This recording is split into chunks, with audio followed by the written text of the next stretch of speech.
독생자를 세상에 보내셔서 죄인들을 구원하여 주신 하나님 아버지, 그 은혜로 하나님의 백성이 된 저희가 노래하며 즐거운 소리를 바라며 손뼉을 치고 춤을 추며 주님 앞으로 나아갑니다. 하나님이 기뻐하시도록 충만한 믿음 안에서 드리는 이 예배를 받아 주옵소서.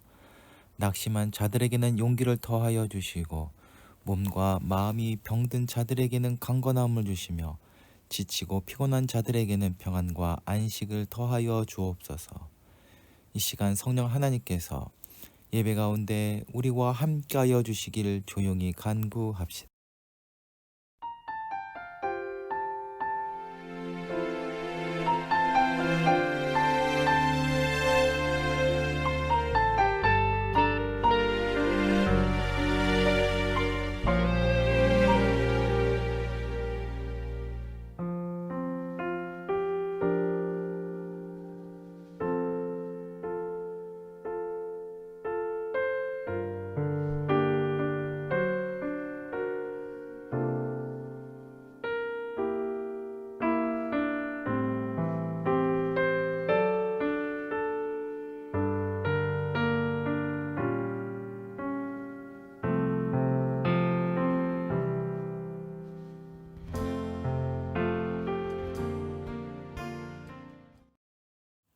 은혜와 사랑이 충만하신 하나님, 저희를 자녀 삼아 주시고 무더위 가운데에서도 지켜주심을 감사드립니다. 주님의 은혜 안에 8월 첫 번째 주일 예배로 하나님께 나아갑니다. 주님의 이름으로 드리는 예배 가운데 임재하여 주시며 영광 받아 주옵소서. 하나님께서 저에게 베풀어 주신 수많은 은혜를 돌아보며 회개합니다. 무엇보다 세상에 많고 많은 사람 중에서 저희를 택정하여 주시고 예수님의 보혈로 죄 용서함을 받아 하나님 자녀로 거듭나게 해 주셨으나 저희는 이러한 은혜를 깨닫지 못하고 교회에서나 가정에서나 일터에서 하나님을 원망하며 불평하고 감사하지 못했습니다.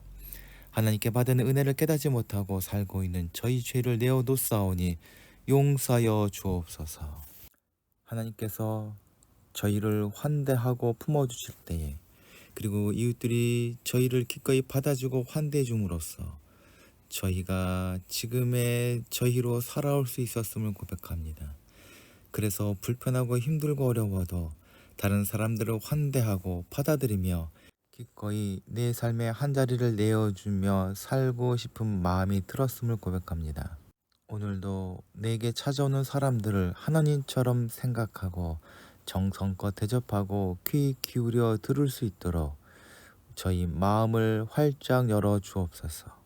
기꺼이 우리가 가진 것을 넉넉히 나눌 뿐 아니라 우리가 가진 약점들도 솔직하고 용감하게 내놓을 수 있도록, 그래서 혼자 살아가는 사람이 아니라 삼위일체 하나님과 같은 교제 안에서 살아가는 사람들이 될 수 있도록 이끌어 주옵소서. 온 세상에 평화와 기쁨이 되신 주님께 기도하오니 지금 파리에서 열리고 있는 올림픽이 진정한 축제가 될 수 있도록 인도하여 주옵소서. 올림픽이 본래의 목적대로 전쟁을 그치고 정의롭고 평화로운 경쟁을 통해 서로의 역량을 확인하고 기뻐하며 인류의 평화와 번영에 이바지하는 자리가 되도록 이끌어 주옵소서. 누구도 배제되지 않고 억울하지 않고 슬프지 않은 대회가 될 수 있도록 주님의 평화로 대회가 진행되게 하여 주시옵소서. 교회의 머리가 되신 거룩하신 주님께 기도하오니 주님의 몸된 교회가 거룩하고 아름다운 모습으로 세상에 존재하며 그 가치를 드러내게 하여 주옵소서. 주님, 성도의 어머니 된 교회를 거룩하게 회복시켜 주옵소서. 그리스도인 개개인의 각성과 노력을 통해, 또한 교회의 책임을 맡은 이들의 각성과 회개를 통해 회복되고 진정한 거룩의 능력인 생명, 평화, 정의, 화해의 가치를 세상 가운데 아름답게 드러낼 수 있도록 인도하여 주옵소서. 예배 가운데 참석한 예안공동체 식구들을 기억하여 주옵소서. 고단한 삶 속에서 주님만 바라보는 그 믿음이 하늘의 기적을 이루게 하여 주옵소서. 아울러 눈물로 간구하는 기도마다 풍성하게 응답하여 주시옵소서. 세우신 거룩한 빛 등대교회도 든든히 서게 해 주시고 세우신 바 그 뜻대로 하나님의 구원을 이루는 아름다운 도구 되게 하여 주시옵소서. 주호군도 강건케 하시고 지롭게 자라나 하나님의 기쁨이요 많은 사람들의 자랑이 되는 일꾼 되게 하여 주시옵소서. 세우신 문봉 채빵소도 형통하게 해 주시사 하나님의 생명을 나누는 가게가 되며 사람들에게 칭찬받는 기업 되게 하여 주시옵소서. 예배의 시작과 끝을 주님께 맡기옵고 거룩하신 예수 그리스도의 이름으로 기도하옵나이다. 아멘.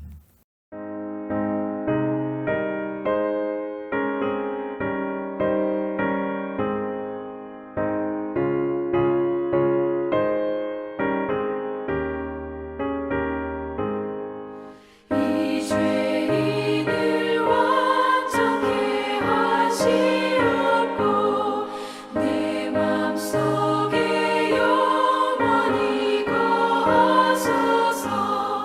죄 가운데 빠졌던 몸과 맘을 흰 눈보다 더이게 하옵소서. 눈보다 더욱 기어지게 보시소서. 정결케 하옵소서. 저 보좌에 앉으신 주 예수여, 이 몸 주께 드리니 받으소서. 내 마음과 지식도 드리오니 있는보다 더이게 하옵소서. 눈보다 더욱 기어지게 보시소서. 정결케 하옵소서.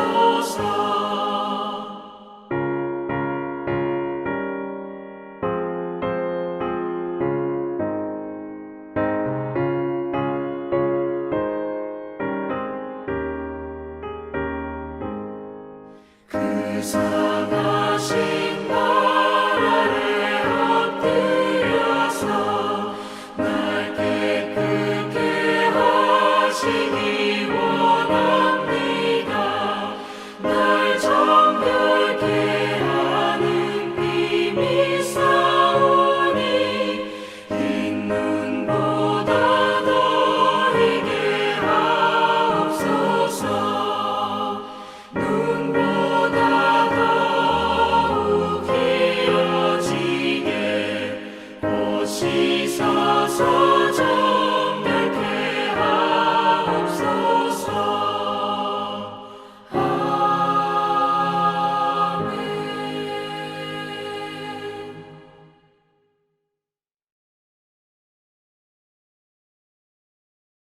오늘 우리에게 주시는 하나님의 말씀은 요한복음 6장 24절부터 35절까지의 말씀입니다. 무리는 거기에 예수도 없고 제자들도 없는 것을 알고서 배를 나누어 타고 예수를 찾아 가버나움으로 갔다. 그들이 바다 건너편에서 예수를 만나서 말하였다. 선생님, 언제 여기에 오셨습니까? 예수께서 그들에게 대답하셨다. 내가 진정으로 너희에게 말한다. 너희가 나를 찾아온 것은 표적을 보았기 때문이 아니라 빵을 먹고 배가 불렀기 때문이다. 너희는 썩을 양식을 얻으려고 일하지 말고 영원한 생명에 이르게 하는 양식을 위해 일하여라. 그 양식은 인자가 너희에게 줄 것이다. 그것은 아버지 하나님께서 인자를 인정하셨기 때문이다. 그들이 예수께 물었다. 우리가 무엇을 하여야 하나님의 일을 하는 것이 됩니까? 예수께서 그들에게 대답하셨다. 하나님께서 보내신 일을 믿는 것이 곧 하나님의 일이다. 그들은 다시 물었다. 우리에게 무슨 표적을 행하셔서 우리가 보고 선생님을 믿게 하시겠습니까? 선생님이 하시는 일이 무엇입니까? 그가 하늘로부터 빵을 내려서 그들에게 먹게 하셨다 한 성경 말씀대로 우리 조상은 광야에서 만나를 먹었습니다. 예수께서 그들에게 대답하셨다. 내가 진정으로 너희에게 말한다. 하늘에서부터 너희에게 빵을 내려주신 이는 모세가 아니다. 하늘에서부터 참된 빵을 너희에게 내려주시는 분은 나의 아버지시다. 하나님의 빵은 하늘로부터 내려오는 것인데 그것은 세상에 생명을 준다. 그들이 예수께 말하였다. 주님, 그 빵을 늘 우리에게 주십시오. 예수께서 그들에게 말씀하셨다. 나는 생명의 빵이다. 내게로 오는 사람은 결코 줄이지 않을 것이요. 나를 믿는 사람은 다시는 목마르지 않을 것이다.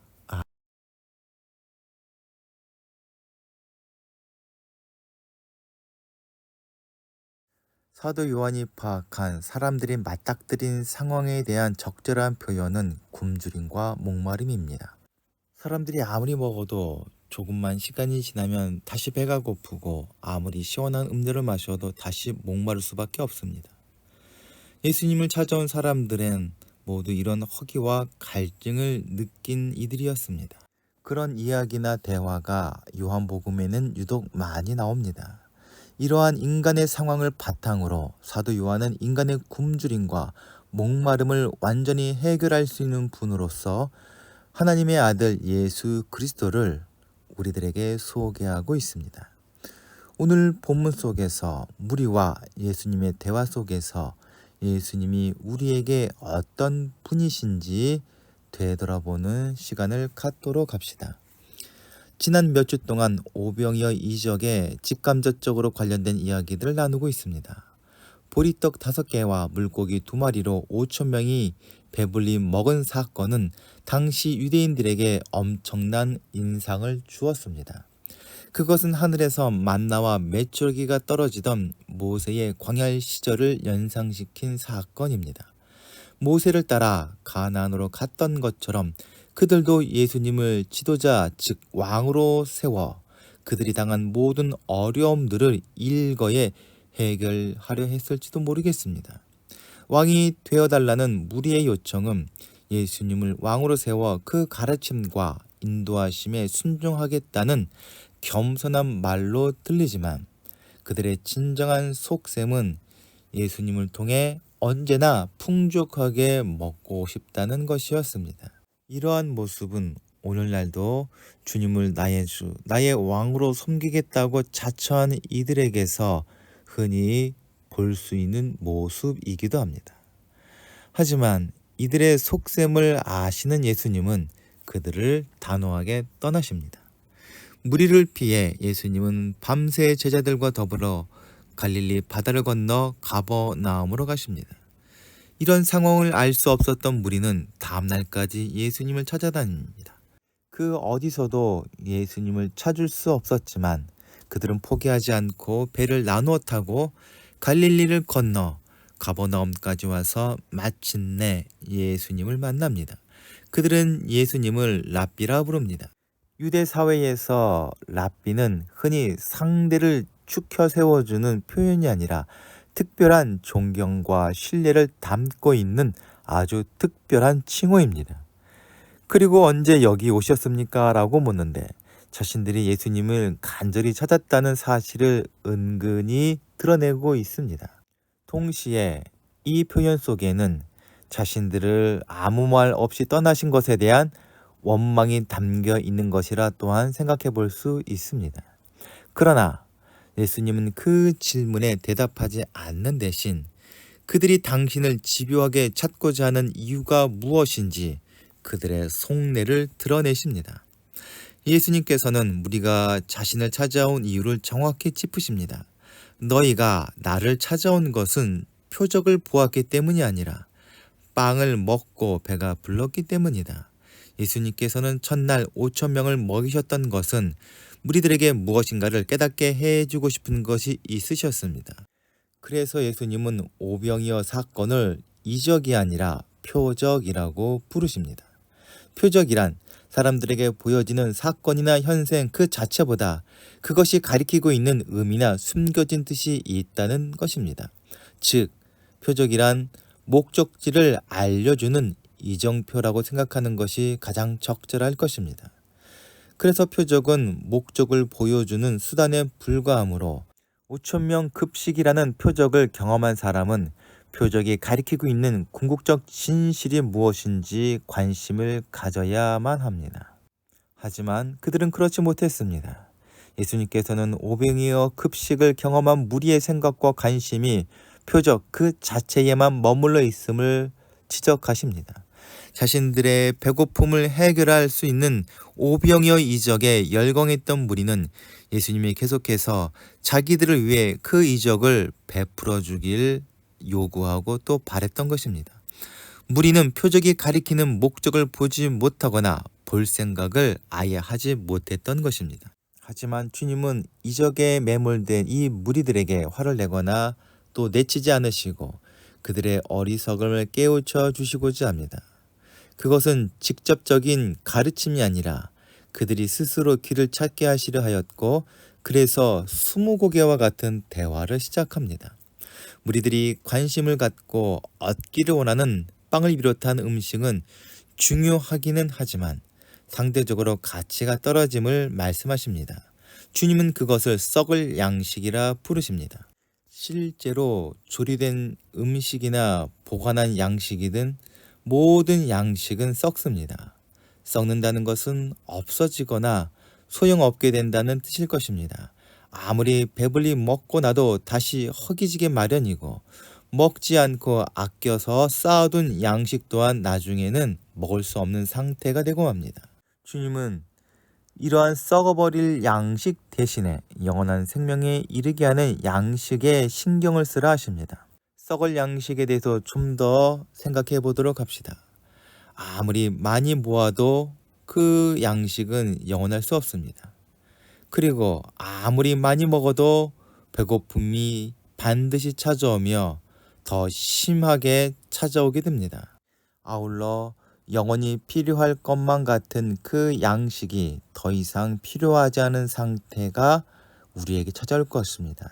즉, 우리 중 그 누구도 죽음을 피할 수 없습니다.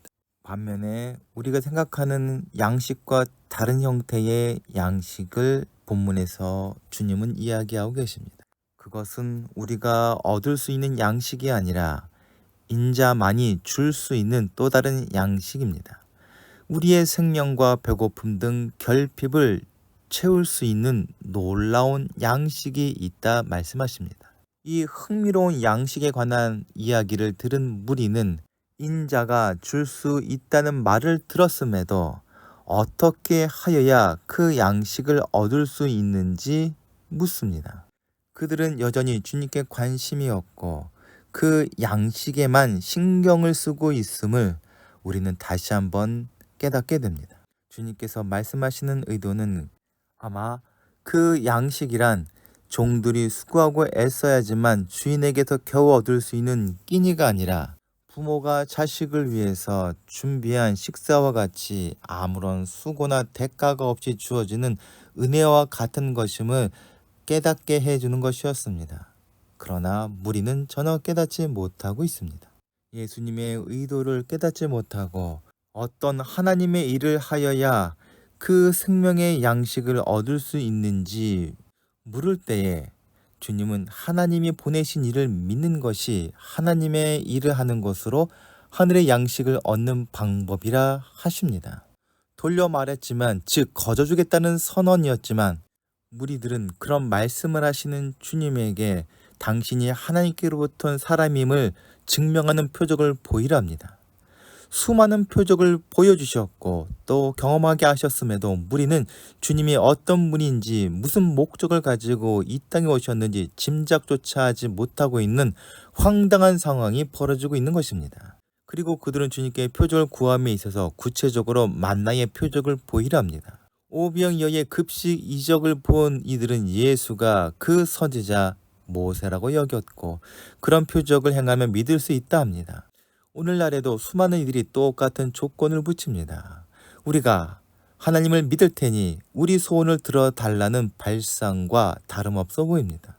겉으로는 따를 수 있는 증거를 보여달라는 거룩한 요구처럼 보이지만 속으로는 예수님을 자기 마음대로 하려는 얄팍한 술수에 불과한 것입니다. 그들이 만나를 특별히 이야기한 것은 경작을 통해서 얻을 수 있는 일반적 음식과 달리 만나는 하늘에서만 주어지는 음식이기 때문입니다. 즉 하나님만이 주실 수 있는 음식이란 것입니다.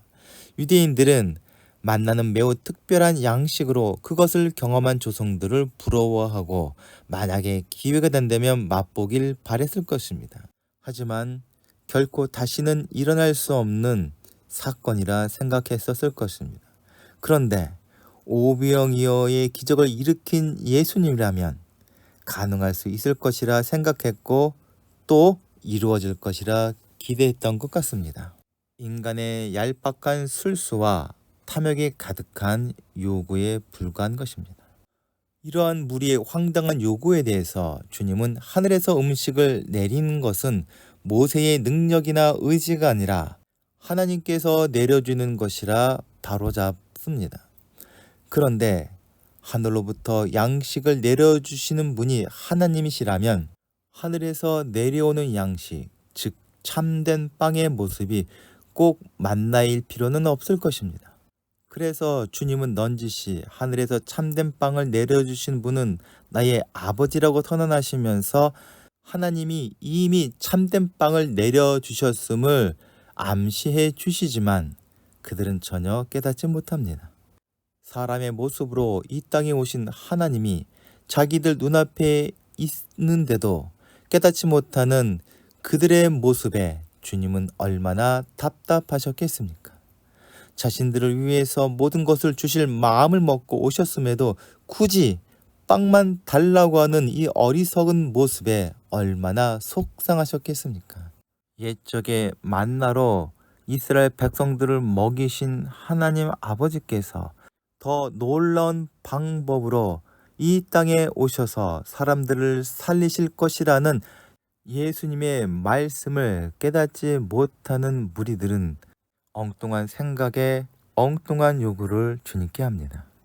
주님이 말씀하시는 바 전능하신 하나님에게 있어서 그들이 바라는 만나라는 것은 솔직히 대단한 것이 아닙니다. 그 만나보다 더 놀라운 양식을 준비하셨고 또 주실 계획을 갖고 계시다 하십니다. 주님은 그것을 참된 빵이라고 부르시고 그것은 생명을 준다라고 부연 설명하십니다. 주님은 이점이면 참된 빵이 무엇을 가리키는지 깨달을 수 있다 생각하셨을지 모르겠습니다. 그러나 무리는 여전히 만나에 사로잡혀서 참된 빵이란 것은 더 좋은 만나라고 생각했던 것 같습니다. 그래서 주님 그 빵을 늘 우리에게 주십시오라고 엉뚱한 요청을 합니다. 지금 사람의 모습으로 오신 하나님께서 그들 눈앞에 있어 그들에게 더 귀하고 아름다운 것으로 채워주시길 준비가 되어 있음에도 그들은 오병이어의 맛과 경험에 사로잡혀 주님이 어떤 분이신지를 전혀 깨닫지 못하고 있습니다. 그래서 그들은 주님이 자신들에게 만나의 맛이나 좀 보여주셨으면 하고 바라고 좀 용기를 내서 한다는 말이 그 만나를 계속 먹게 해달라는 어린아이의 집착에 다름없는 것이었습니다. 자네된 자에게 모든 것을 주실 수 있는 준비가 되어 있는 하늘아버지가 어떤 분인지를 깨닫지 못한 그들은 배고픔만 해결해 줄 떡이나 계속 먹게 해달라는 부탁을 하고 있습니다.